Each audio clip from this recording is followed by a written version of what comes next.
Donald Trump ha sido descrito como un presidente tribunero, un presidente que gobierna al golpe de titulares, con un estilo disruptivo y medidas políticas que han sacudido no solo a Estados Unidos, sino también a la economía global.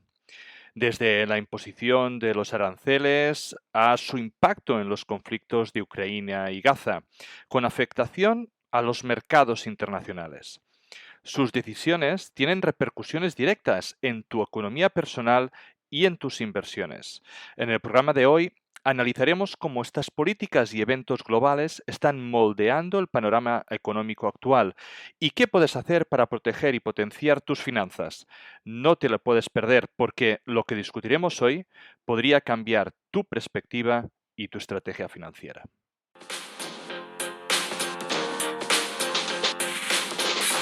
Bienvenidos amantes del subsuelo, esto es Charlando de Minas, el primer y único podcast en español dedicado a la inversión minera.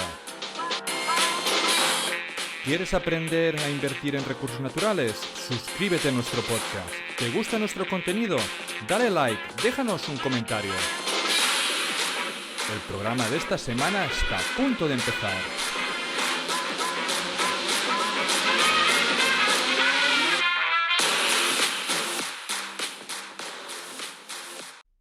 Bienvenidos a Charlando de Minas, el único podcast en español dedicado a la inversión minera y de materias primas. Hoy volvemos a hacer uno de esos capítulos que me chiflan y que ahora llevamos tiempo sin hacer.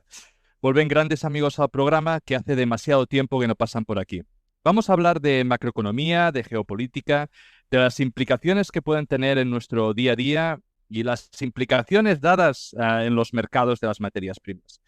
Hoy hemos traído a dos cracks que nos ayudarán a educarnos, tanto en esos aspectos económicos como macro, y sobre todo en sus efectos en los metales.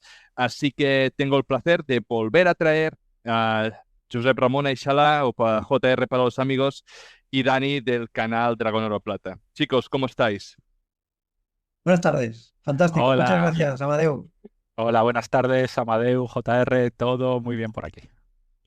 Perfecto. Para aquellos que se hayan despertado ahora mismo de un coma y no los conozcan, JR es Strategic Investment Manager e Investing Consulting, docente del Institut d'Estudis Financiers y responsable de macroeconomía y mercados financieros del Barcelona Finance School. Además, JR lo vamos a felicitar públicamente porque es Top Twincos 2025, que creo que repite además, y esta es una iniciativa impulsada por Crédito y Caución para detectar los influencers económicos en las redes sociales. Y Dani, también conocido por el canal de Dragón Oro Plata, que es un canal fabuloso de YouTube. Para aquellos que no estén allí dentro, no sé qué es lo que hacen con su vida. Y donde habla de inversión, numismática, economía, geopolítica, energía, y se mete en muchos fregados en los cuales es interesante siempre seguir y estar al día. Me ha gustado, perdón, que me ha gustado, se me meten muchos charcos. Y sí, intento salir indemne de ellos también, ¿eh? Y poco mojado, y poco Un poco mojado. mojado siempre, siempre. Pues nada, bienvenidos otra vez al programa. Un placer contar con vosotros. Tenemos por delante un programa que creo que es muy interesante, donde vamos a tocar charcos y melones diferentes. Vamos a hablar de aranceles, vamos a hablar de la posible paz de Ucrania, vamos a hablar de la reconstrucción de Gaza y vamos a hablar de estos eventos y cómo impactan, ¿no?, en la economía. Así que vamos a empezar, digamos, por los aranceles, que creo que es al principio la madre de los huevos, desde que ha llegado Trump, ¿no? Tenemos a Estados Unidos que quiere imponer esos aranceles, sobre todo puede que los más importantes a día de hoy para ellos o los más próximos son los que la están haciendo con Canadá y México, ¿no?, que quiere cargar con un 25% a las importaciones.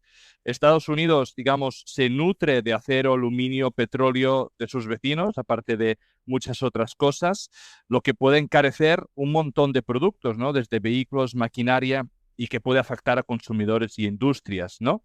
Entonces, me gustaría preguntaros primero, ¿qué opináis de alguna forma de estos aranceles que está poniendo Estados Unidos y cómo puede afectar a la economía de Estados Unidos y, digamos, del mundo en general, ¿no? Primero yo diría una cosa, ¿eh? que creo que solamente ha puesto un 15% o un 10%, perdón, en los productos chinos. Lo demás solo han sido palabras, es decir, que realmente efectivos, a Canadá, a México aún no, a Europa y al aluminio y al acero aún no, y creo que todo viene como un tema de negociación, ¿eh? Creo que eso es importante también tenerlo en cuenta. Perfecto. Entonces, ¿qué piensas de alguna forma, JR? ¿Crees que esos aranceles van a ser realidad? ¿Es simplemente para él poder negociar trueque a cambio de algunas otras cosas? Y de caso de ponerse, digamos, esos aranceles sobre la mesa, ¿va a ser un tiro en el pie o les puede ir beneficiar de alguna forma?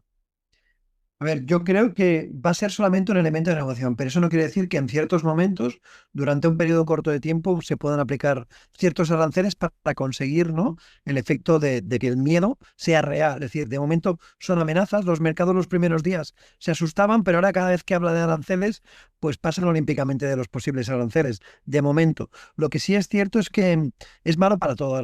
Los aranceles son malos para todos. Y evidentemente la economía americana difícilmente va a poder reducir los déficits comerciales con el resto de las economías del mundo, siendo la primera potencia, consumiendo mucho más de lo que ellos mismos pueden producir, siendo moneda de reserva, utilizando el dólar como moneda de reserva, y que evidentemente todo esto hace que la relación comercial sea que sí o sí, ¿no?, estemos vendiendo productos allá, estemos invirtiendo en sus compañías, y ellos, además, pues eso, difícilmente van a poder llevar el America Great Again, ¿no? Es complicado de poderlo llevar a cabo porque el hecho de poder fabricar en el propio Estados Unidos encarece mucho por normativa, por precio, por salarios, por un montón de cosas que difícilmente lo van a poder aplicar. Y entonces viene la segunda derivada. Los aranceles normalmente son inflacionistas para el país que los pone. En el caso de Estados Unidos, el que compra el producto es el consumidor americano y por tanto eso lo que le produce es un incremento de precios.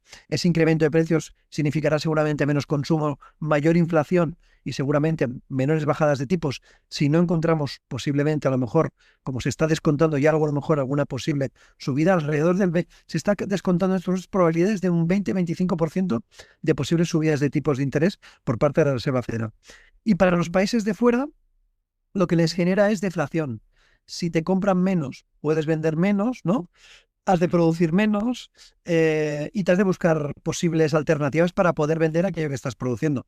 También es verdad que en el largo plazo, si tu competencia, o mejor dicho, si tu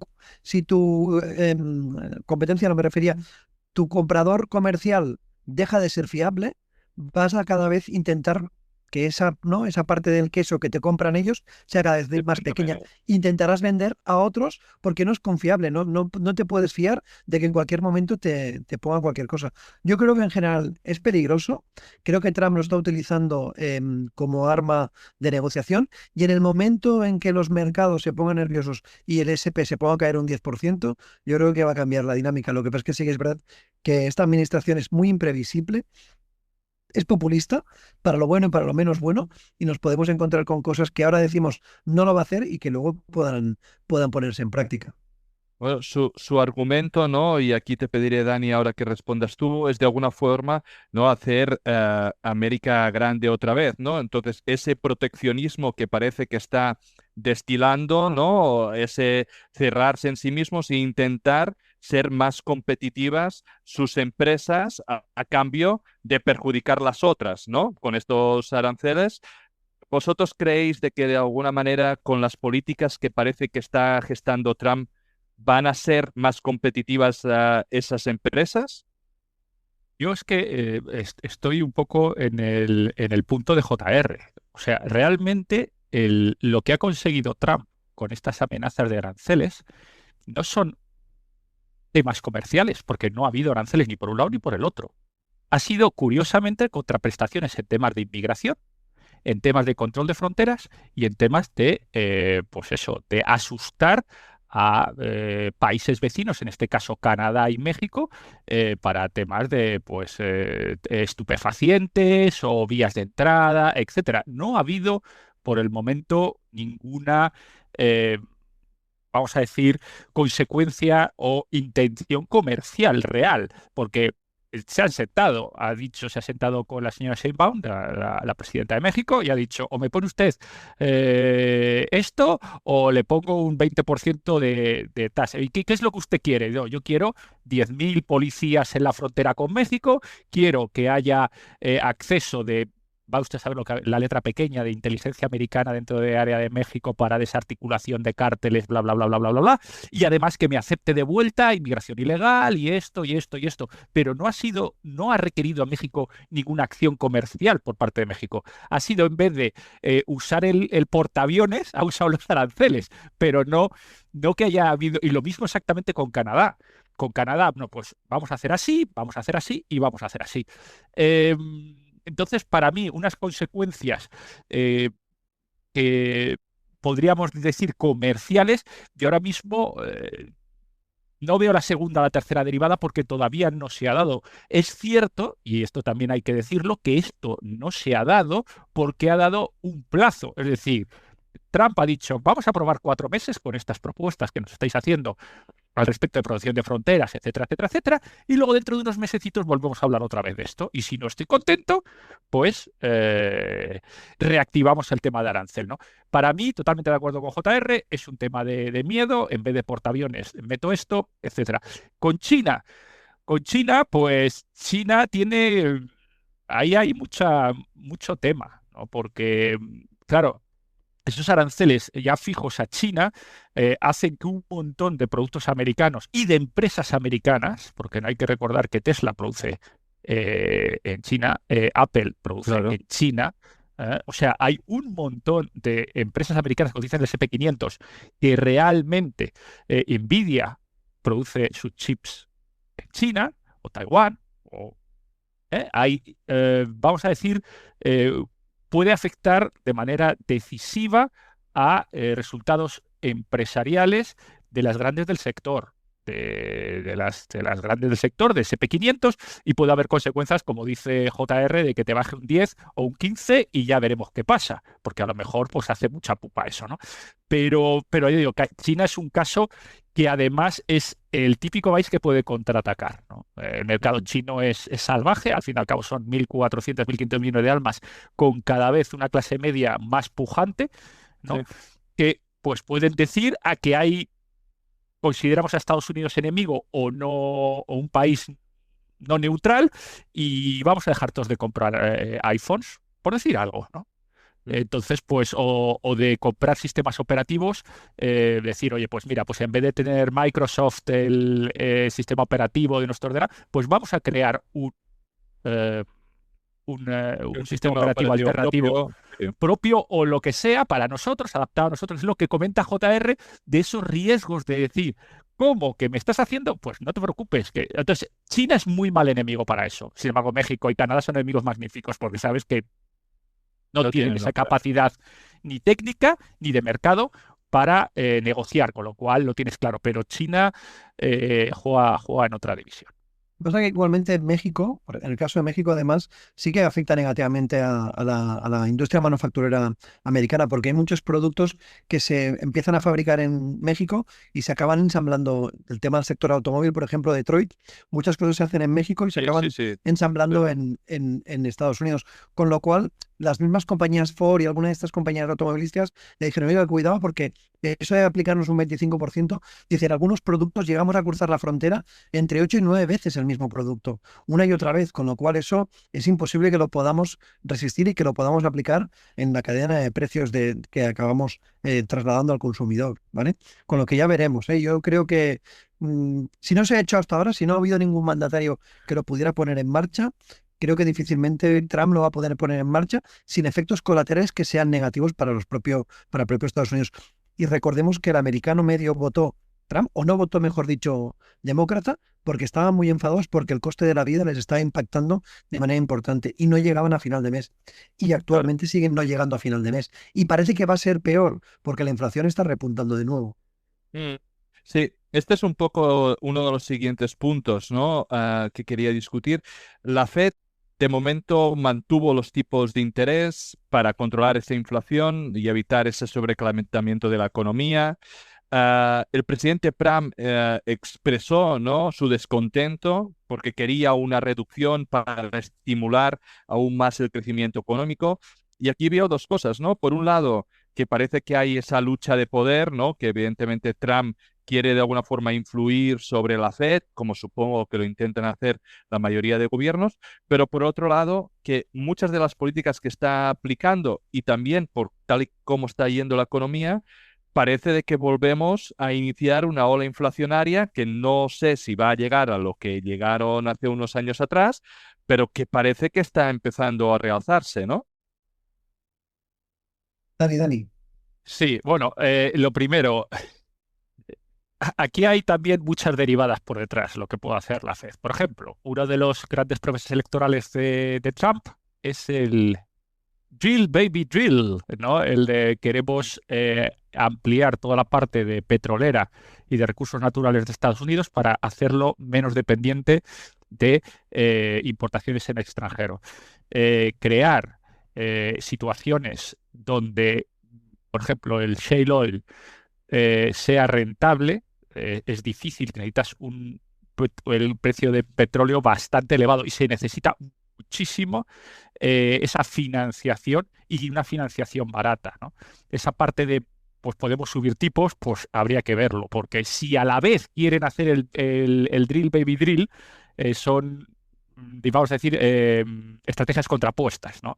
Necesitas financiación fácil para establecer nuevos campos petrolíferos, nuevas operaciones y apretar este tema de petróleo, que yo creo que es básico, ¿no?, en la estrategia de Trump pues para eso, ser menos dependiente y bueno, pues en teoría para facilitar pues el consumo energético, etcétera, etcétera, etcétera, ¿no?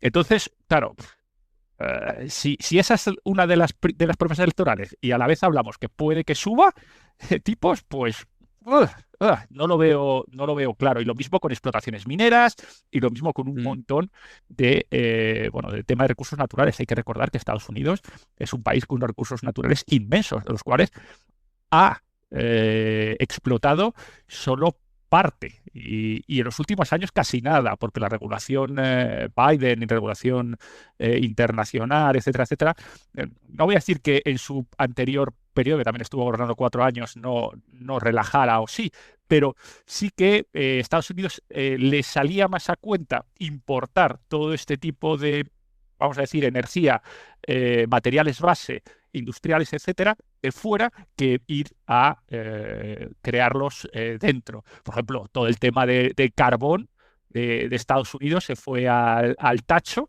en algunos momentos con quiebras masivas por este tema, ¿no? Porque la regulación de Estados Unidos no permitía esto, no permitía carbón, Claro.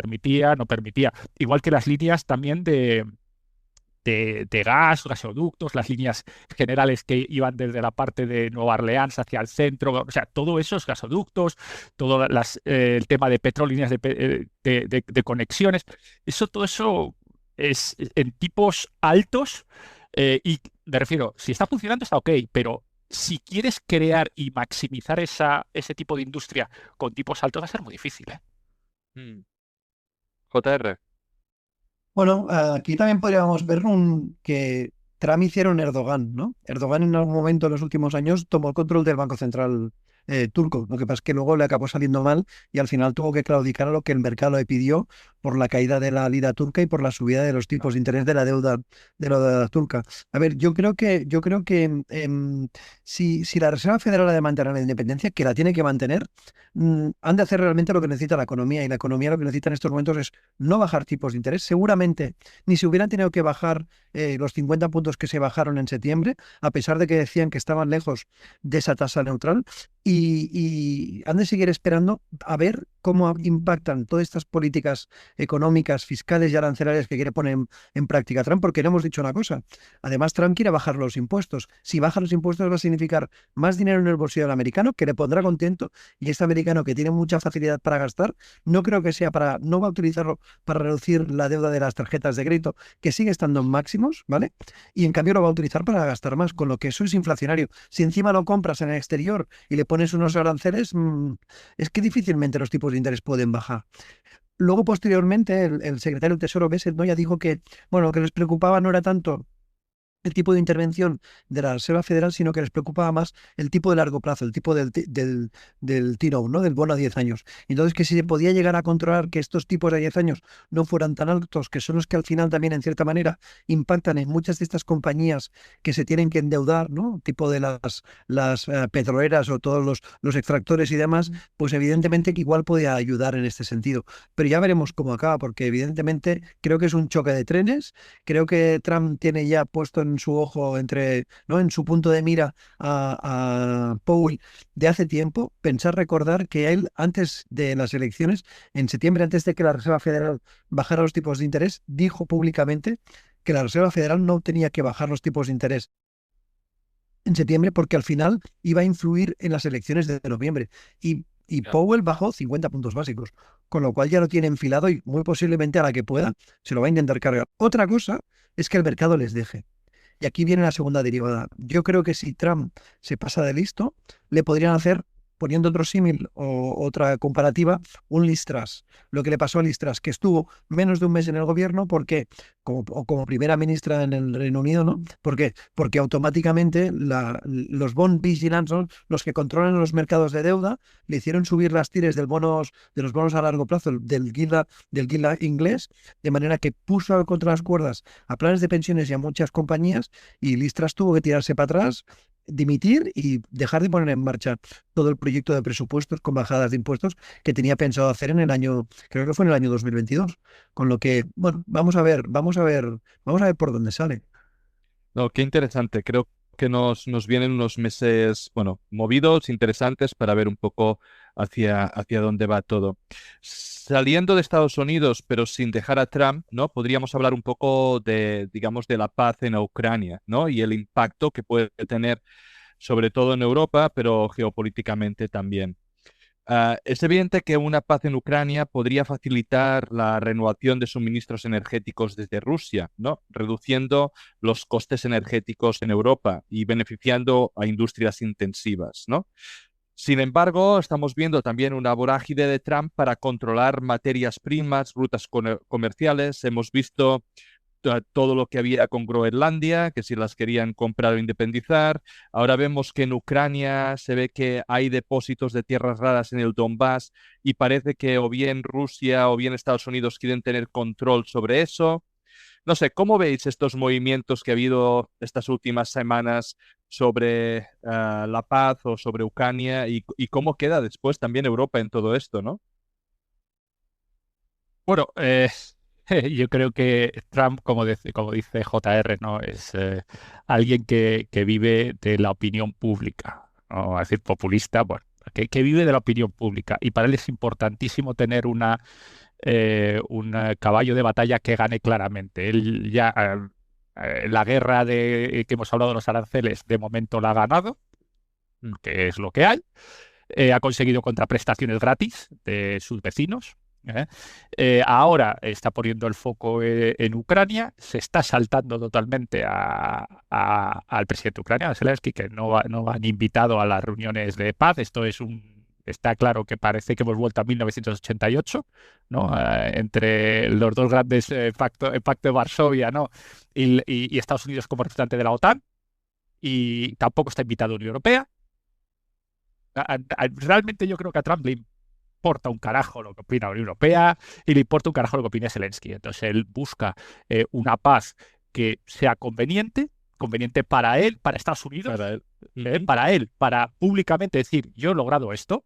¿Eh? En segundo lugar, conveniente para Estados Unidos, y ahí sí que es donde hablaríamos de pues una opción preferencial para reconstruir, a tener acceso a tierras raras, por ejemplo, ¿no? Lo que comentabas, ¿no?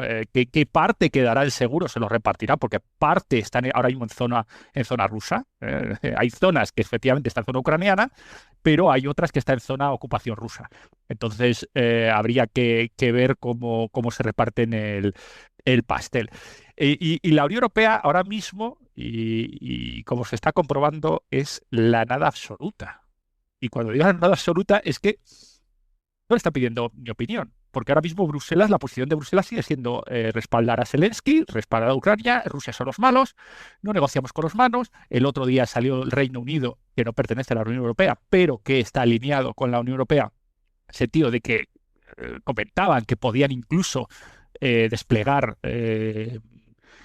tropas en Ucrania, o sea, locuras de esas, o sea, ahora mismo no está nada clara para nosotros. Para Trump, desde luego, Europa no cuenta, o como persona, o sea, como actor secundario muy secundario, actor secundario Bob muy secundario, Mm. y realmente lo que está buscando Trump es eso, beneficio personal y beneficio para Estados Unidos. Lo primero lo suyo, o sea, el personal, y luego ya si puede también sacar algo para Estados Unidos y vender esta paz en Estados Unidos, fantástico. Y Unión Europea ni está ni se la espera, pero lleva sin estar Pero, y sin esperarla desde hace años. pero ¿opináis de alguna forma que aunque Europa no está en la mesa, Europa está siendo ninguneada, puede tener algún tipo de beneficio al final por el hecho de volver a contar, digamos, con gas ruso, con petróleo de allí? ¿O consideráis de que los movimientos van a ser de una forma que encima de estar ninguneados tampoco vamos a coger esas materias primas porque consideramos que sigue siendo Rusia el malo de la película y por ende no negociamos con él? Yo os hago una pregunta. ¿Quién explotó o hizo volar el Nord Stream 2? No sé, hay muchas teorías, ¿no? Al respecto. ¿Creéis que fue Rusia? Yo creo No que lo no. sé. Yo creo que no. Dicen Pero que pudo ser Ucrania, pero evidentemente incentivada por Estados Unidos, porque al final, ¿quién ha vendido más gas a Europa Estados Unidos, metaneros? Estados Estados Unidos. Unidos. a un Por precio tanto, mucho más alto, por cierto, perdón. Sí, sí, JR. sí, sí, sí, sí. No, no, totalmente. Por tanto, Estados Unidos va a buscar que esa paz que se pueda conseguir siga manteniendo a Europa lejos de Rusia, porque una de las cosas que seguramente le preocupa es que Europa igual se pudiera aliar con Rusia. Imaginaros que Putin se aviene a que, ¿no? Convertirse más democrático, intentar ser más, ¿no? Más próximo a Europa y más alejado de Estados Unidos. ¿Qué significaría para Estados Unidos? A mí a mí lo que me duele mucho más es que todo el mundo hemos embarcado a Ucrania a una lucha que ha llevado a cientos de miles de personas muertas, Sí, sí, jóvenes y creo no tan jóvenes. que decían 1 millón, ¿no? De muertos ucranianos. No sé si son tantos, Sí. Amadeu, no sé, porque las cifras, ya sabes que en las guerras lo peor que sale parado es la verdad, ¿no? Y por tanto lo sabremos con el tiempo. Cuando acabe la guerra y demás, lo sabremos con el tiempo. Y luego hay otra cosa también es muy importante. Si Europa no puede sentarse en la mesa de negociación, no creo que de salida quiera hacer negocios con Putin así como así, porque al final ha sido ninguneada, ¿vale? Claro. Yo espero, no sé, hay una manera de solucionarlo, ¿eh? Si Europa financia a Ucrania, Ucrania puede seguir comprando armas de Estados Unidos, porque al final no olvidemos que Estados Unidos, ¿no? Las empresas armamentísticas son precisamente americanas, lo que les interesa es vender armas. Por tanto, si Europa financia y no es Estados Unidos, pues igual puede continuar la guerra. Es evidente también que Trump quiere de todas, todas ser el que consiguió la paz en Europa, pero es una paz que evidentemente no es para nada justa. A Ucrania no la tienen en cuenta y si al final es de acabar entregándolo todo, haciendo dimitir al presidente y haciendo no sé qué, pues para Europa tampoco es una buena solución, porque al final estás consiguiendo que Rusia se salga con la suya. Y hoy es Ucrania y mañana porque no puede ser cualquier país báltico, que es en un momento Finlandia o hasta llegar a Polonia. Mm. No, y además nos encontraríamos en esa dicotomía de que no querrías hacer negocios con Rusia por cómo ha terminado, pero te verías obligado a seguir haciendo negocios con Estados Unidos. ¿Me entiendes? Que es también el otro que te ha ninguneado allí. Pero un punto muy interesante que has dado, ¿no? Es que de alguna forma ya también Estados Unidos o la OTAN o también en estas últimas noticias han salido que se está pidiendo de forma bastante consecutiva ese incremento de gasto militar a Europa. Y hay quien dice de emitir una deuda como se hizo con la COVID, ¿vale? Para de alguna forma sustentar, comprar armas, incrementar de alguna forma ese gasto militar. Primero es qué pensáis de algo así, ¿no? Y qué implicaciones tendría una nueva emisión de deuda, ¿vale? Para financiar ese gasto en defensa, pero hablando de un mecanismo tipo la COVID, que eso nos podemos ir otra vez a muchos, muchos millones y seguramente con una implicación inflacionaria otra vez, ¿no? Antes de que conteste Dani, solo una cosa. Von der Leyen, que es quien dijo esto, que se permitía elevar el límite de deuda para poder hacer frente al gasto para comprar armas, yo creo que diciendo esto, el problema de las pensiones se ha acabado. Si necesitamos dinero para pagar las pensiones, se eleva el límite de deuda, se emiten eurobonos o lo que sea y se pagan las pensiones. Ya está, ¿no?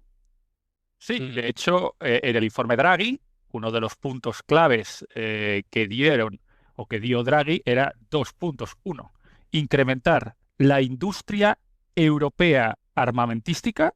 Punto 1, resaltado en línea amarillo. Y la número 2, socializar la deuda o mutualizar. La palabra exacta es mutualizar la deuda europea. Es decir, sí, JR, sí. Hablaban hablaba de 800.000 millones de euros anuales. Correcto, correcto. Y decían, mutualicemos la deuda. ¿Qué pasa? Que aquí hay países que más o menos cumplen dentro de Europa con la parte de deuda y con los ratios, etcétera, como puede ser, por ejemplo, Alemania, como puede ser, por ejemplo, Holanda, como puede ser, por ejemplo, Sí, Holanda está completamente en Dinamarca, desacuerdo. ¿no? Y luego está otros países, como puede ser Grecia, como puede ser Italia, España o Portugal, o incluso Francia, que también Francia, sí, tiene sí. una deuda disparadísima, que se verían claramente beneficiadas. ¿Por qué? Porque ya los países ya no emitirían deuda o parte de su deuda iría canalizada a través de Bruselas y entonces iría a mercado envuelta con las estrellitas, envuelta en papel de regalo azul con las estrellitas amarillas, en vez de ir envuelta con los colores nacionales de cada país. Entonces, esa deuda estaría garantizada. Es decir, si alguien hay default o lo que sea, al fin y al cabo, Alemania, que es siempre paga justos por pecadores, ¿no? Y ahí puede haber una resistencia importante. Y lo admitía Draghi en el informe. Decía, oye, es que esto va a ocurrir o es una posibilidad, pero claro, ¿por qué? Porque España, Francia o Italia o Grecia o Portugal no pueden ir al mercado con su deuda a pelo ahora y ofrecerla a unos intereses razonables. ¿Quién lo puede ofrecer unos intereses razonables? Envueltito con papel azul y estrellitas amarillas, ahí el mercado sí compra.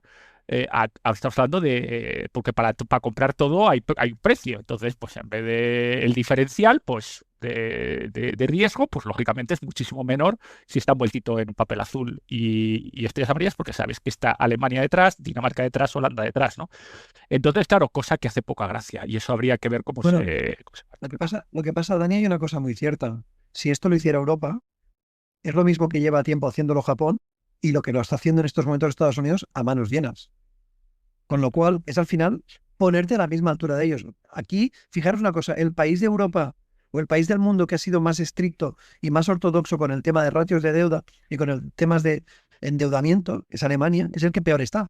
2 años continuados de recesión, mientras que Estados Unidos está creciendo al 3% y sigue teniendo déficit del 6-7%, con una deuda que ya ha superado los 36 billones europeos, 36 trillones americanos de dólares de deuda. Es un 3, un 6 y 12 ceros, ¿vale?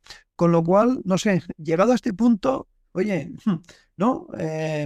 Todo el mundo... Japón sigue sobreviviendo y tiene 200 y pico por ciento sobre el PIB. Y ahí está. ¿Y lleva cuántos años lleva así de zombie? Desde la década de los 80 del siglo pasado. Exactamente, con el tema de la inmobiliaria y todos los problemas que tuvo. Y ahí sigue y no se ha roto nada. Que yo muchas veces, la gente cuando habla de deuda y tal, sobre todo cuando interaccionamos en redes, Twitter, etcétera, y hay gente, no, es que la deuda es insostenible. Digo, para mí, sinceramente, la deuda es un dígito. O sea, no, es un dígito. Dices, ¿que quieres cambiar? Pues cambias las reglas, emite tal y vas cambiando dígitos. De tal manera que vas, pero no tiene una consecuencia. Y ahora esto hay que definirlo, ¿eh? No tiene una consecuencia de apocalipsis zombie, tiene consecuencias colaterales, sobre todo en el poder adquisitivo de las familias, por una serie de derivadas terceras, ¿vale? y tal, pero no, en ningún caso va a haber zombies por la calle, en ningún caso va a haber, pues eso, guerras porque haya deuda, en ningún caso va a haber un colapso financiero en el cual se deje de pagar sueldos públicos. Eso no va a ocurrir, no va a ocurrir. Creo yo que no va a ocurrir, ¿no? Y de hecho, por ejemplo, ya digo, en Japón no ha ocurrido, ni tiene pinta, ¿no? Y en Estados Unidos, con deudas como la que dice JR, la sacan del estadio, ¿no? A trillones y trillones y trillones anuales, pues no va a ocurrir, porque siempre ocurre lo mismo. Tienen un techo de deuda que es ficticio, es un acuerdo político de unos dígitos en los cuales que siempre van a negociar entre dos partidos, que es el republicano y el demócrata, y en vez de decir, pues va a ser siempre patadón para adelante y decir, oye, pues ¿cuánto es el límite? 36. Bueno, pues ya no es 36, ahora será 40, venga, y aguantamos hasta 2027. Y será así. Y son dígitos. Y yo no veo colapsos por ningún lado. Sí veo, por supuesto, que cuanto más deuda, empeora la clase media y empeora nuestro poder adquisitivo y empeora nuestra remuneración y aumentan seguramente nuestros impuestos. Eso seguro, pero que colapso. Cuesta más acceder a los bienes tangibles, como el oro, como los inmuebles, como las acciones, ¿vale? Correcto. Es doble, ¿eh? Sí, sí. Correcto. Y esa es un poquito la lectura, ¿no? O por lo menos la mía. Sí, pero... ¿Y realmente creéis de que esto es sostenible, digamos, a largo plazo, en el sentido de que yo lo que veo no hace tanto tiempo, ¿no? Y menos como JR, que está viendo, pues, o estudiando mercados, economía, etc., pero sí que veo como todo, como una aceleración como de las cosas, ¿no? Como una devaluación de todo que va como muy rápido, ¿no? Y no sé si parte de ese incremento de deuda que cada vez pues parece como más exponencial cada vez, pues lo que hace es empobrecer la moneda, que por ende empobrece a todo el mundo y bueno, y vamos a ir así et eternum, además con un porcentaje del quesito de intereses cada vez más grande. Y yo no sé, o sea, en mi cabeza hay un momento de que eso no puede seguir. ¿Cuál es ese momento? No lo sé, ¿vale? Porque al final la inflación también te ayuda, entiendo, a recortar parte de esa deuda, pero lo veo como complejo, ¿no? En mi cabeza de que eso pueda seguir pasando por decenas y decenas de años, ¿no? Pero Japón lo está consiguiendo. O sea, Japón llega a unos niveles de surrealismo absoluto en cuanto ha roto todas las barreras imaginables e inimaginables de niveles de deuda. Y ahí sigue, y sigue, y sigue, y sigue, y sigue. Y luego se ha visto como en algunas operaciones digamos, incluso se ha permitido el lujo ahora de aumentar tipos con un par. ¿Sabes? Con un par dice, pues voy a ver qué pasa. Y ahí sigue. O sea, es decir, porque la deuda se paga con más deuda que se acumula, que y no hay problema. No hay problema, lo que comenta JR, ¿no? O sea, no hay problema para los números macro, para los números micro, para los estados, los negocios, para los estados. Exactamente, para los estados. Pero para los números micro, para la gente que es emprendedora, para la gente que tiene que acceder a crédito para abrir un negocio, para la gente que tiene que acceder a crédito para comprar un inmueble, para la gente que tiene que ahorrar, para los salarios, ahí sí que estamos fastidiados. Pero para lo que son las cifras macro y tal, son dígitos, es un 0 más o un 0 menos. La dominancia fiscal, que es lo que estamos viendo en los últimos 10, 15 años, empobrece a la gran mayoría, al 90, 90 y pico % de la población. Y eso al final, en algún momento, seguramente será insostenible. No será insostenible porque la deuda no se pueda seguir emitiendo y demás, sino será insostenible porque la sociedad no resistirá el que los precios de las cosas cada vez son más altos. Y aquí hemos de pensar, la inflación nos la definen mal, nos la definen como la inflación puede ser inflación de oferta, inflación de demanda, pero existe otra inflación que es peor, que es la inflación monetaria, que es la que provoca esta dominancia fiscal y hace que tu dólar o tu euro en el bolsillo cada día valga menos y el poder acceder a bienes tangibles como puede ser un piso, como puede ser una acción o como puede ser un lingote de oro, cada vez es más caro. Y eso evidentemente es irresistible. En algún momento la sociedad va a decir, hasta aquí hemos llegado y este sistema a mí no me sirve. ¿Cómo lo van a solucionar?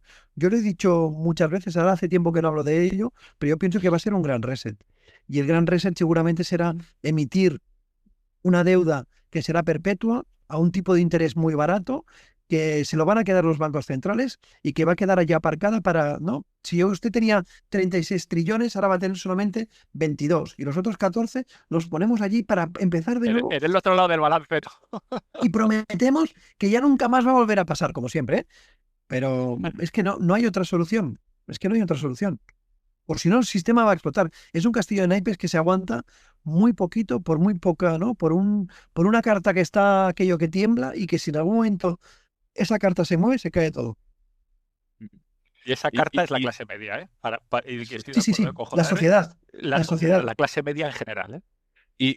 Y ahora me salgo un poco del guión, pero ya que lo has puesto, JR, es evidente lo que decís, ¿no? Cada vez la clase media, y podemos mirar el país que queramos de Occidente, ¿no? Pero está mucho más apretada. Todos los países tienen problemas para acceder a la vivienda. Vamos a un tipo de sociedad que está siempre endeudada, que va al límite, que no ahorra.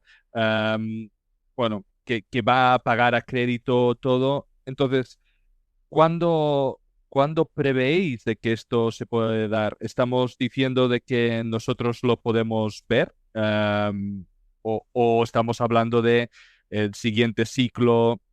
¿Me entendéis un poco, no? El espacio temporal. Tú, Sí, JR, sí. que tienes esa teoría.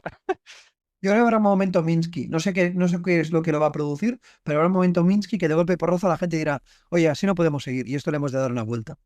No, el que lo va a generar, igual es otro COVID, igual es una guerra mundial, igual es no sé qué, que provoque que, bueno, pues que eso, que se tenga que hacer un giro del calcetín del revés, porque si no, no podemos seguir con ello. Sí, el chicle estirado, más que en Japón es imposible. O sea, bueno, imposible no. Siempre puedes estirar más Japón y seguir estirando más Japón, ¿no? Pero como ejemplo, como case study, es increíble, porque eso significa que lo que puedes estirar el chicle en cuanto a deuda es muchísimo, Sí, muchísimo más de lo que nosotros podemos. la única diferencia, Daniel, es que hasta hace muy poco solamente era Japón y ahora el problema es que es todo Y el ahora, mundo. exactamente, Ahí es donde está el gran peligro. ahí puede ser Porque parte ¿qué hacía el sistémica. japonés? Se quedaba la deuda al propio Banco Central japonés, ¿no? Compraba ETFs del Nikkei y lo que hacía el japonés era invertir en dólares, en euros, en Carry trade, acciones americanas, carry trade. Claro. correcto, que le servían para poder, ¿no? Em, suplantar o corregir ese desequilibrio. El problema es que ahora es todo el mundo.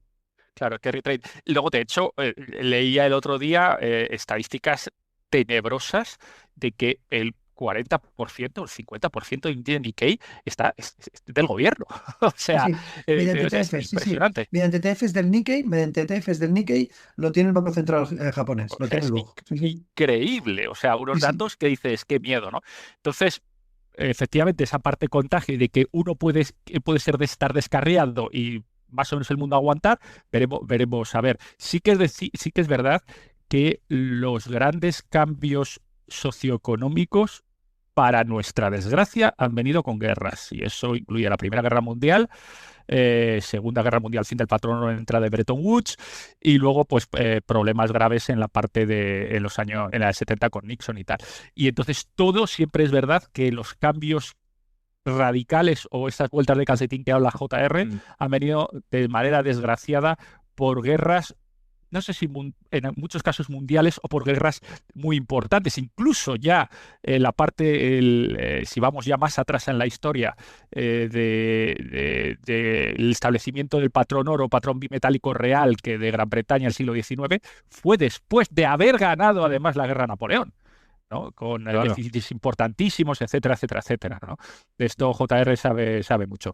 Y es decir, todo viene a través de shocks muy importantes, que estos, momento Minsky, ¿no?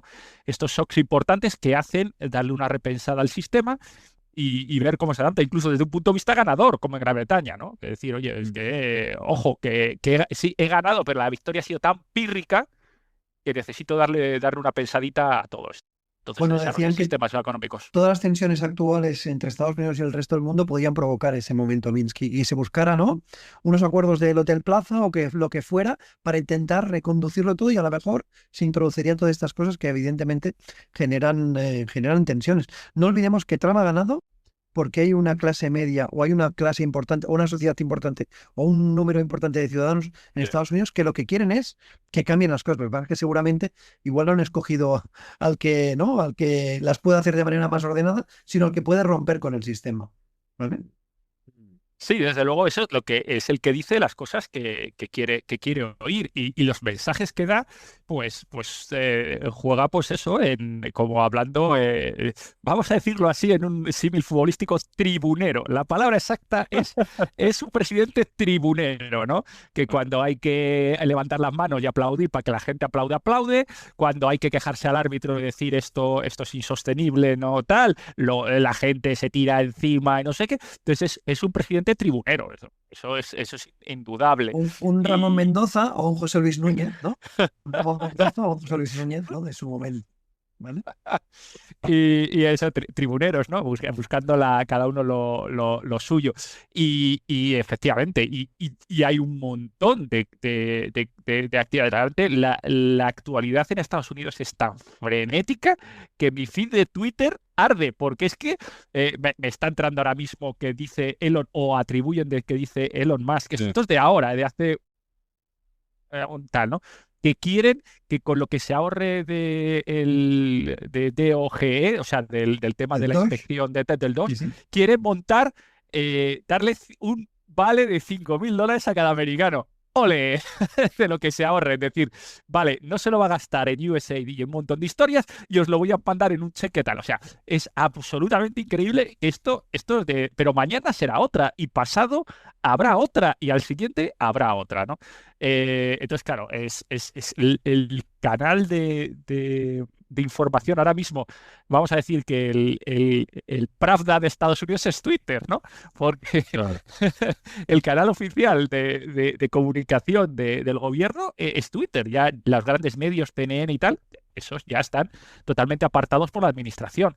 Y el canal es Twitter, es los streamers americanos potentes tipo Joe Rogan o otros que tienen millones y millones de seguidores y saben que llegan al público medio americano a través de estos canales. Ya el público americano medio en general no te ve la CNN. Los abuelitos y los pensionistas puede, pero el resto pues se ve pues esto, tipo Joe Rogan, tiene su Twitter, etcétera, etcétera, etcétera, ¿no? Y va por ahí, o sea, va por ahí. Ya que habéis sacado Elon Musk aquí en la ecuación, y también estaba fuera de guión, pero ¿qué os parece, ¿no? El hecho de que un empresario que evidentemente tiene muchos intereses, tocando muchas industrias en las cuales son punteras, ¿no? Como pues robótica, Twitter, que también ahora está internando en inteligencia artificial y todo esto, esté realmente tan cerca del poder y no veían ningún tipo de problema dentro de la administración. ¿Y qué influencia puede tener eso por sus propias empresas o por el bien de otras empresas del sector? Y no tiene una nacionalidad americana, Mm, Es sudafricano. es sudafricano. No se podía presentar a las elecciones, ¿vale? Porque no puede ser elegible como presidente de los Estados Unidos. Porque no ha nacido no ha nacido en Estados Unidos. O sea, la nacionalidad puede ah, que la tenga, que seguramente la tenga, pero lo que no ha nacido en Estados Unidos, entonces no puede él presentarse. presentarse. Pues Es un juego de Monopoly esto es un juego del Monopoly. Y todo el mundo eh, está donde está porque algo puede sacar de ello. Si no, no estarían. está claro, está claro. Nadie lo hace por amor al arte. Y ya no Sí. es, ¿cómo se llama esto? La parte vamos a hablar de la parte republicana ahora, ¿no? Tanto de Trump como de Musk, etcétera. La parte demócrata que había antes era igual.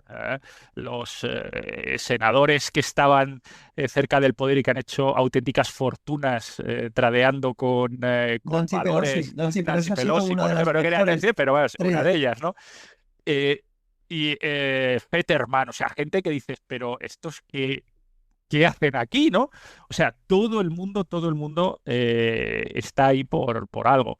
En cuanto al amigo Musk, la verdad es que tiene tantísimo dinero, No le falta dinero. No es por dinero, es por no poder. es por Seguramente dinero, es por y yo poder. sinceramente es más por poder que por dinero, porque a él, que con SpaceX, con Starlink, mira, Starlink ahora mismo el control de Starlink a nivel de comunicaciones mundial, dentro de 2 años va a ser del 90, por encima del 90% de cobertura satélite. Todo, ahora mismo el 90% lo va a ser y va a tener de facto un monopolio mundial en cuanto a comunicaciones vía satélite. Todo el mundo va a tener que pasar por sus satélites y está desplazando del mercado a otro montón de competidores que eran potentísimos hace 10 años, ¿eh? Tipo Inmarsat, por ejemplo, ¿no? Esto es un ejemplo que estoy dando. En el Sí, sí. sentido que se hace con mercados tipo monopolista a nivel mundial y que luego ya podrá él, pues eso, poner sus reglas a la hora de decir, bueno, Starlink conexión, bueno, dijimos que era 39 euros al mes, pues va a ser que no, va a ser 130. O sea, cosas de ese tipo, ¿no? Y no creo que, como dice JR, sea por dinero, porque lo puede generar, lo tiene y lo puede generar a un futuro sin depender de la política. Yo creo que es poder, yo creo que para él es un hobby, en el sentido de vamos a ver cómo funciona esto. Y para él es como el quimicefa, un laboratorio de experimentos, a ver qué, por Bueno, inquietudes personales, diría yo. tiene una agenda propia de cosas que son hasta maquiavélicas, ¿eh? En algún momento, sobre la sociedad, sobre el mundo y demás, el tener hijos, ¿vale? Para poder mantener, ¿no? Para poder hacer una raza especial y demás. Peligroso, ¿eh? En este No, sentido. hijos tiene, eso sin lugar a dudas. Hijos tiene. Eso sí, eso sí. Sí, desde luego, eso es su concepto mundial, eso es sin lugar a dudas. A ver qué sale de todo esto, porque desde luego tiene como dice JR algunos lados que hay que mirar, hay que mirar. Muy bien. Pasemos al penúltimo punto, porque luego tengo una pregunta final que me ha ido saliendo, pero estamos viendo, ¿no?, cómo Trump, aparte de la bandera de terminar con la guerra de Ucrania, también quiere terminar con Gaza directamente, ¿no? Y está intentando de alguna forma, o él lo ha definido como crear una ribera, ¿no? Allí en Israel, supongo, para que pues los de Israel puedan ir de vacaciones y puede que Europa también, no sé, si puede que nos quite el turismo en España, pero ¿vosotros creéis que lo que va a generar es un poco como lo que definíamos antes en Ucrania? Va a ser como un tipo plan Marshall, como un plan de reconstrucción a Israel, donde evidentemente como él va a poner allí la paz, él va a ser el único que va a poder reconstruir y dirigir gente hacia, digamos, o empresas estadounidenses hacia la zona. ¿Y qué JR, te implicaciones dejo, puede te dejo, tener, te ¿no? dejo esta, que esta es la pregunta fácil, te la dejo a ti, que es esta, ala. Justo cuando empezó el 7 de octubre del 2023, ¿no? Fue Mm. cuando hubo el ataque de Hamas, ¿no? Bueno, a la población israelí. Unos meses después tengo un amigo que estuvo por allá, ¿vale? Y estuvo preguntando, en Israel, ¿eh? Estuvo preguntando qué intereses podía haber. Pensar una cosa, es sorprendente que uno de los servicios de inteligencia más preparados del mundo dejara que entraran, no sé, unos cientos de, ¿no?, milicianos de Hamas y hicieran la barbarie que hicieran, ¿vale? Y él contaba que una de las cosas que se rumoreaban es que Israel quería que la zona de Gaza se convirtiera en, por un lado, esto que decís, pero sobre todo poder llegar a construir un segundo canal de Suez, ¿vale? Para poder unir, pues eso, Pacífico, Índico y Mediterráneo, ¿vale? Con lo cual, todo es posible. Lo que pasa es que también tengo, otra cosa que también tengo clara es que no sé si los países musulmanes, ¿no?, de Oriente Próximo van a permitir y realmente se haga, ¿no?, se provoque una diáspora de un montón de millones de personas y que aquello al final acabe siendo, pues eso, un bazar o una, ¿no?, una ciudad de vacaciones de judíos y americanos. Y también digo, cuando viajemos por el mundo tengamos cuidado, porque evidentemente cuando hay tensiones de este, ¿no?, de este calibre, pues es cuando verán todo el tema de los terrorismos y estas cosas. Así que cuidado con todo lo que se hace. Para mí es muchísimo más complejo este caso que el de Ucrania-Rusia, sinceramente. Aquí las implicaciones entre Israel,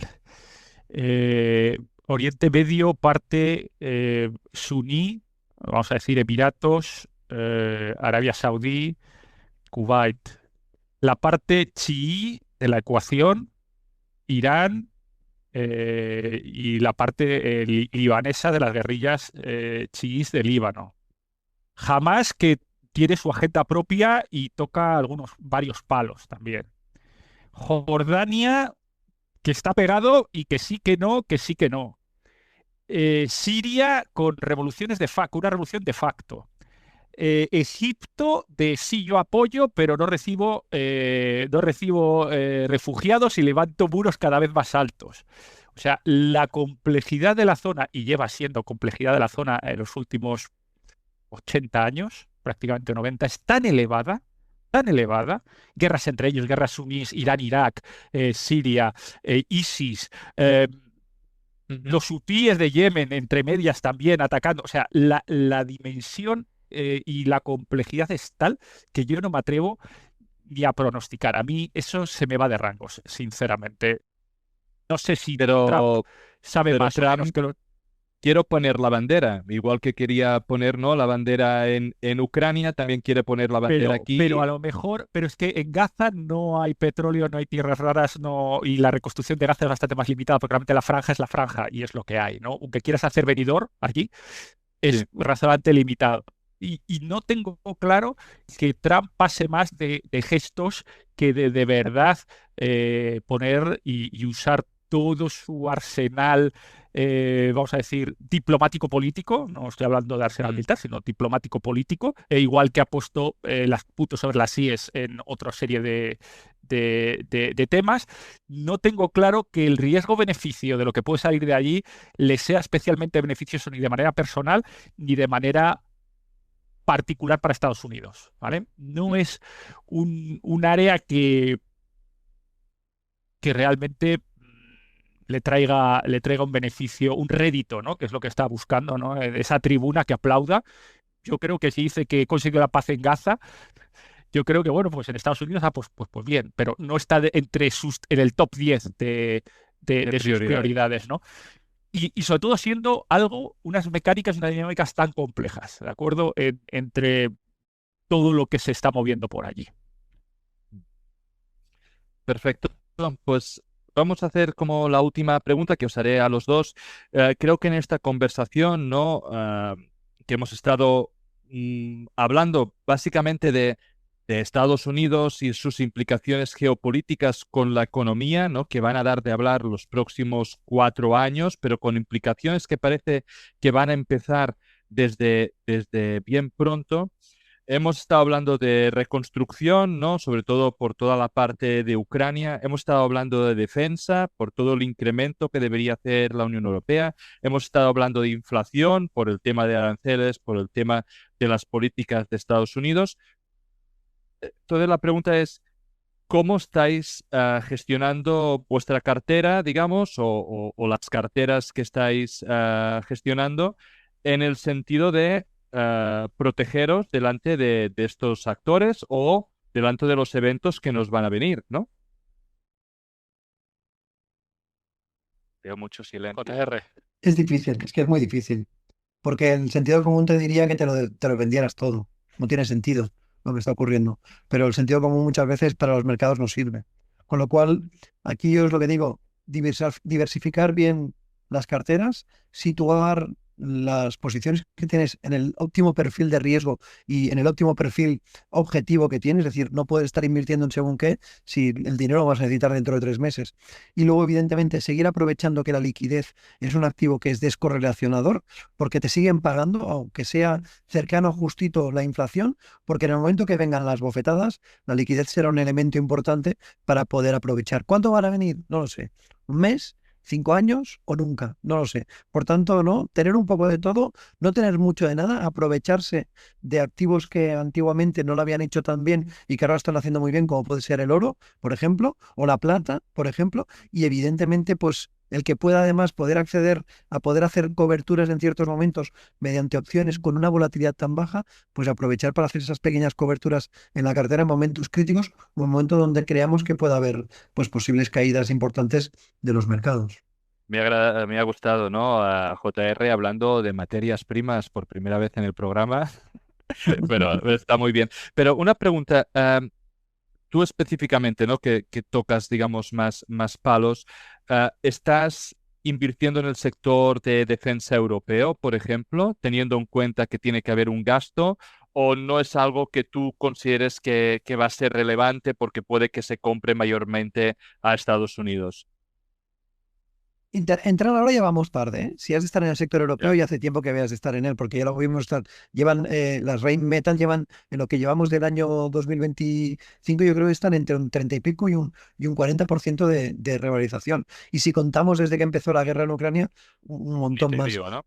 Con lo cual, yo aquí sí que digo es tener un poco, es igual como que no, solamente tengo tecnología, tampoco creo que sea la solución. Es decir, tener un poco de todo y mucho de nada, ¿vale? Es decir, estar bien diversificado, tener un poco de todo, porque, por ejemplo, este año Europa había de ser un mal año para la bolsa europea y las bolsas desarrolladas que mejor lo están haciendo son las bolsas europeas, al menos hasta ayer. Hoy, El evidentemente, IBEX, el sí, IBEX, sí, ¿quién iba el a decir? IBEX El o el, IBEX. el IBEX o el DAX, ¿no? Yo, Sí, una cosa que explico, el DAX lleva 2 años en recesión. 2 años con crecimientos negativos muy pequeños, -0,02, -0,01, ¿vale? Y su índice principal está en máximos de todos los tiempos. ¿Qué explicación tiene? Evidentemente porque las compañías alemanas no viven de lo que venden en Alemania, viven de lo que venden a todo el mundo. Y como el mundo está yendo bien, Estados Unidos está gastando y todo el mundo está gastando, pues evidentemente se aprovechan de eso. Pero sí que hemos de tener claro, ¿no? Que a veces nos podemos, ¿no? El FOMO te lleva a, ahora me pongo en el sector de armamento, ¿vale? Y a lo mejor no es el que funciona es otro. Por ejemplo, sí que hay una cosa que sí es cierta, todo el tema de los fondos de sostenibilidad y todo el tema de ESG, pues ha perdido mucha comba. Y ahora no, aquellos que no tenían, según qué compañías que estaban relacionadas con cosas que eran menos, ¿no? Menos Sí. sostenibles o menos socialmente responsables, pues lo han hecho muy bien y los que no lo tienen se han quedado por detrás. Es más, hasta en algún momento ahora se empieza a valorar que aquellas compañías que se dedican a construir armamento, a fabricar armamento, que es armamento defensivo, también puedan ser consideradas como invertibles para todo el tema de responsabilidad social, ¿no? Bueno, ya sabemos Eh, cómo es el mundo. Haciendo trampas al solitario, me encanta. Sí, Dani, sí, Sí, en la línea de lo que dice JR, ¿no? También depende de tu horizonte temporal. Siempre tienes que tener una línea de liquidez inmediata o casi inmediata para, para liquidar en el caso de que lleguen oportunidades y recesión, ¿no? O sea, ese acceso, por ejemplo, a la vivienda o acceso a otros bienes que pueden ser interesantes, pero que necesitas liquidez por delante, ¿no? Eso es importante. Y tenerlo esa parte. Luego, evidentemente, como protección, que voy a decir yo, ¿no? A largo plazo, y hablo de entre 5 7 8 años activos de tocar, que si, que si no tienes, es importante tenerlos, porque a 5 o 7 años con estos niveles macro que estamos hablando de deudas crecientes, posibles situaciones reset, dar la vuelta al calcetín, todo eso siempre va a ir a favor de metales preciosos, por ejemplo, ¿no? O sea, cualquier formulación que hagan, la que sea, va a ir bien. Luego también importante planificar, y esto para Amadeu, ¿no? Y en relación a lo que cuenta JR de los fondos ESG, y muchas empresas no han recibido financiación al no cumplir los criterios ESG de fondos, de inversores, de créditos bancarios, etcétera, entre ellas minería, por ejemplo, petroleras, que tienen o han tenido tradicionalmente gravísimos problemas a la hora de tener financiación. Ya sabemos que en muchísimas industrias el CAPEX que es esencial. El tener acceso a financiación para poder desarrollar productos especiales a 4, 5, 8, 10, 15 años, como abrir una mina, por ejemplo, es esencial. No han tenido esa facilidad de crédito. Ahora, como el péndulo parece que va hacia el otro lado, parece que pueden tenerlo, parece que puede estar en el momento bueno para tener esas inversiones. Las mineras descorrelacionadas totalmente con los índices, y a mí me da un poquito de pánico porque individualmente cada una de ellas es un mundo. sí.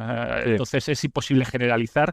Eh, no es igual una minera senior que una minera junior, bueno, pues de todo, ¿no? Ahí hay de todo, entonces estudiar mucho, hay que tener mucho cuidado, ¿eh? Hay que estudiar, pero me refiero en cuanto a sectores, pues importante. Luego también se está muchísima, por ejemplo, el sector, esto por comentar casos, ¿no? Que se está dando la vuelta o que el péndulo está hacia el otro lado.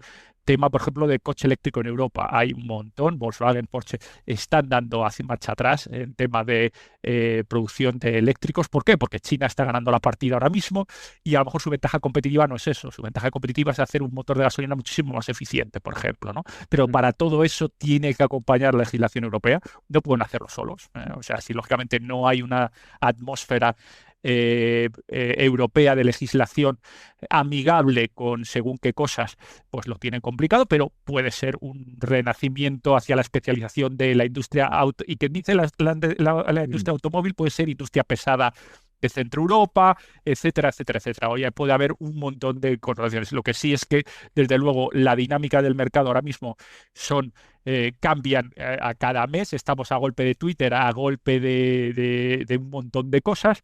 Y bueno, pues eso, intentar jugar lo que decía básicamente JR, que suscribo totalmente, muchos palos, cosas que seas capaz de liquidar rápidamente, tener liquidez, cosas que sean a 5, 8, 10 años o más, inmobiliaria, oro, plata, cosas que tengas una cierta exposición a mercado americano, cosas que tengas una cierta exposición a mercado europeo y cosas que tengas una cierta exposición a commodities, materias primas, ¿no? Y así tocas un poquito todos los palos y digo yo que alguno saldrá bien, ¿no? Ahora estaba mirando, movía la cabeza y estaba mirando porque de golpe porrazo los mercados americanos se han puesto a tirar y es porque han salido las minutas de las actas de la FED de la última reunión y bueno, y hablan de que a lo mejor podrían parar el quantitative easing, es decir, dejar de vender o dejar vencer bonos que tenían en cartera y eso, pues bueno, en principio es como una bajada de tipos de interés, ¿vale? O si más no, es ayudar a que, bueno, se pueda seguir emitiendo deuda a manos llenas sin problemas, ¿vale? Así que bueno, pues todas esas cosas ¿no? que suelen pasar en los mercados y que nos llevan donde ellos quieren. Dominancia fiscal para el beneficio de unos pocos por el bien de todos. ¿No? Así que última pregunta, Dani. ¿Para cuándo el oro en los $3.000? Pues al pinta que viene dentro de pronto. ¿Sí, no? Sí, prontito. Prontito. está un 2%, ¿no? Está un 2%. Sí. Está cerquita ahí. Está jugueteando en los rangos entre los 2.900 y 2.940. Y bueno, pues hay que ver esto salta en cualquier momento. Haz una apuesta. ¿Cuándo? Semanas. Ahora mismo Antes yo de lo veo Semana en Santa. semanas. Antes de Semana Ahora mismo Santa. en Semana Santa. Antes de La Semana apuesta Santa. quizá más difícil es la plata cuando 40. Eso ya tiene más su punto. Pero esa sí que va a ser curiosa, porque yo ahora mismo la situación actual creo que tiene más recorrido la plata que el oro. Hablo en el porcentaje. Ahora mismo el ratio oro-plata está lamiendo los 90. Eso tiene que corregir. Y la única manera de corregir es de dos maneras. Una, o baja el precio del oro y lógicamente baja el precio de la plata, o la plata se mantiene, o bien sube el oro, pero sube mucho más la plata. O sea, así es el numerador denominador, el ratio funciona así. El oro ha subido mucho. Y la plata se ha quedado más atrás. Ojo, que también mirad los números. Ha subido, sí, ha subido bastante. Mira los números y cuidado, sí. Por ejemplo, year to date, cuidado, el de la plata, pero que yo creo que puede tener más recorrido ahora mismo. También, yo creo que cualquiera de los dos en estas situaciones lo va a hacer bien. Chicos, señores, muchísimas gracias por la conversación, por vuestro tiempo. Ha sido un placer como siempre. Y pues nada, esperemos que no tengamos que pasar año y medio o así para volver a juntarnos. Y hasta la próxima. Nada, es un placer, Amadeu. Muchísimas gracias por invitarnos y cuando queráis. A mí, siempre que me llaméis, aquí estoy. Un abrazo. Muchas gracias a todos. Hasta la próxima. Hasta luego. Descargo de responsabilidad. Los contenidos que aparecen en Charlando de Minas no son recomendación de inversión. Amadeu Bonet y sus invitados no son asesores de inversión. Los autores pueden tener algún interés en las compañías que se mencionan en esta publicación Igualmente pueden tener sesgos y no ser imparciales. La información en esta publicación y de todas otras de Charlando de Minas son impersonales por naturaleza y de carácter generalista y deben ser consideradas como un producto de entretenimiento. Recuerda que el riesgo mínimo de cualquier inversión mencionada en este vídeo es el 100% del capital. Antes de tomar ninguna decisión de inversión, es imprescindible que consultes a un asesor de inversores cualificado y con experiencia. Estas emisiones son un relato personal de mi aprendizaje en el mundo de los recursos naturales. En este podcast intentaremos traer empresas, comentar tesis de inversión y hablar con gente relevante en el sector. Si te gusta, dale like y suscríbete. Soy Amadeu Bonet y esto es Charlando de Minas.